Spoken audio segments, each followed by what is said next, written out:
कभी कभी हमारे साथ कुछ ऐसा हो जाता है जो बिल्कुल ही सोच से अलग होता है, और पूनम के साथ भी कुछ ऐसा ही हुआ।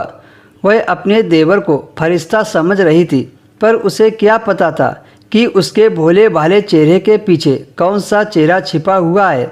लेकिन जब तक उसका असलियत चेहरा पूनम के सामने आया, तब तक काफ़ी देर हो गई थी। सर्दियों के दिन थे। सर्दियों की भी एक अलग ख़ास बात होती है इंसान के मिजाज और उसकी ख्वाहिशों में। इस मौसम में जज्बात और मिलन की ख्वाहिश हमेशा ही बढ़ जाया करती है। पूनम भी अपने पति की मोहब्बत में सर्दियों की यह लंबी लंबी रातें गुजारना चाहती थी, लेकिन यह सब कुछ बदल कर रह गया। पूनम के देवर रजनीश ने एक दोपहर उसे अपनी दुकान से कुछ कपड़े लाकर दिए, जो बैग में पूरी तरह से छिपे थे। पूनम का देवर राजेश दोपहर में घर आकर खाना खाता था। पूनम ने हैरत से पूछा कि यह क्या है, इतना छिपाकर क्यों लाए हो। पूनम की बात सुनकर राजेश के चेहरे पर मुस्कान आ गई और कहने लगा कि भाभी, मैं आपके लिए यह खास कपड़े लेकर आया हूँ, ताकि आप रात को ये कपड़े पहनकर मेरे भाई के पास जाएं। मेरी दुकान के सबसे महंगे व कीमती कपड़े हैं। राजेश की बात सुनकर पूनम चौंक गई, क्योंकि उसके देवर की अंडरगारमेंट की दुकान थी। फिर वह मेरे लिए क्या लेकर आया था। उसे कुछ शर्म सी महसूस हुई और थोड़ी हैरत भी हुई।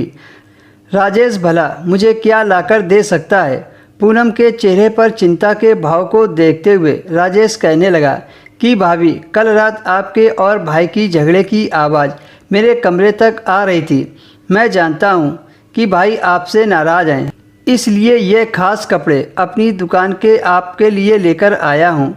आप इन्हें पहनकर भाई को खुश कर सकती हैं। राजेश कपड़े का थैला पूनम को पकड़ाकर चला गया, लेकिन वह सोच में पड़ गई कि वह क्या करे। साथ ही साथ शर्म भी बहुत आ रही थी। फिर पूनम ने कमरे में जाकर जैसे ही वो थैला खोला, तो उसकी आंखें हैरत में पड़ गई। उसमें तो औरतों के अंदर के कपड़े मौजूद थे।